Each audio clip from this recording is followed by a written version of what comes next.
The blockchain is an emerging technology that will disrupt a number of industries in 2018, including financial services. For Tech Republic and ZDNet, my name is Dan Patterson with Pete Harris.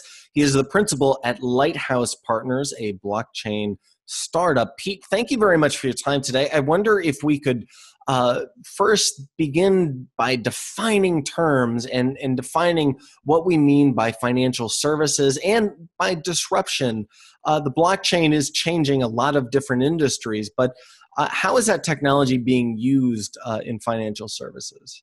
Okay. Financial services is actually very broad. It can mean everything from traditional, Wall Street applications, investment banking, securities brokerage. It can mean banking, corporate banking, that banks provide services to large corporates. It can mean retail banking, so checking accounts, credit cards. It can mean insurance. It can even mean, and some people take this, things like loyalty points on cards from airlines, things like that. So it's a very broad, really array of sort of vertical businesses fall under financial services. Right. So the way the blockchain is being used is different for all of those different products within financial services. What technology about, or what is it about the blockchain that makes it particularly useful for finance? Okay, yeah, it's true that it's used in lots of different ways across financial services, but there are some common threads.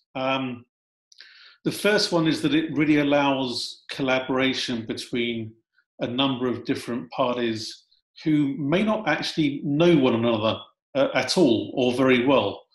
So it actually provides mechanisms for those parties to do business. That's very important in doing business, especially across different geographical time zones and different kinds of entities that you're dealing with. A corporate in Shanghai might be dealing with a corporate bank in Kansas City. They probably don't know each other that well, so blockchain sort of allows a level of trust to develop. It's essentially a ledger. It's like a bit like an accounting ledger. You put information into it. The key thing about the ledger, it's a bit like a database. You can put data into it, but once it's in there, you can't change it that easy. It's wrong to say it's absolutely impossible to change. It's really very, very, very hard to change, and that means that you can have a level of trust over the data that someone has put into it. Right. So we can either talk about that or frame that as trust building, or it requires no trust because between two parties, because each party can trust the blockchain and don't have to negotiate with each other, which that kind of dovetails back with the beginning of this conversation about the different types of financial services that could be impacted. And that answer is almost all of them. But is there a particular sector that the blockchain has really taken off in? There's a couple, and they're quite different. One is in traditional transactions that a Wall Street firm might conduct, not necessarily in terms of US equities or securities, but in things more esoteric instruments like credit derivatives or syndicated loans.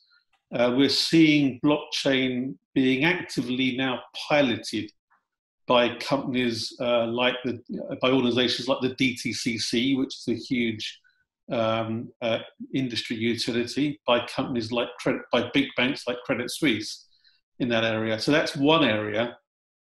Another area which probably touches on the world at large is in the area of supply chain finance. Supply chains are all around us. They're the logistics kind of operations that mean that you've got a shirt on your back or food on your table. And there's a logistics element, but there's also a payment element as goods move through the supply chain from a manufacturer to a consumer.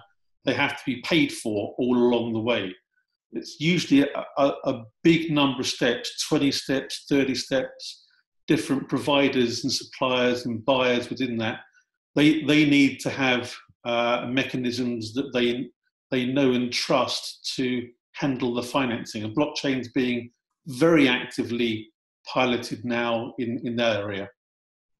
So all of this, it's hard to have a conversation about financial services or even about supply chain economics without also talking about regulation. So at what point does regulation enter the conversation? When you meet with other people in financial services, at what point does regulation become something that you have to plan a business around regarding blockchain technology? It's a good point. The answer is right now.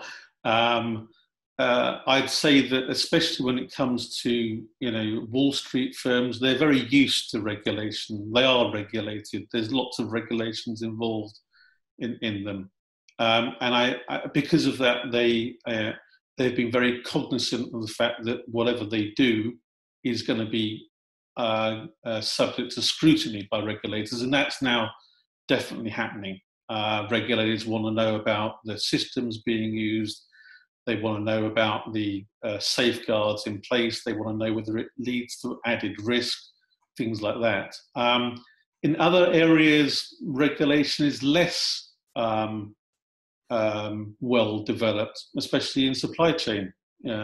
If you're dealing across a border between a cotton manufacturer in Australia and a recipient of that in Mexico, well, who's the regulator? The answer is there really isn't a regulator. There's going to be lawyers involved, and they might have to start litigation when things go wrong. But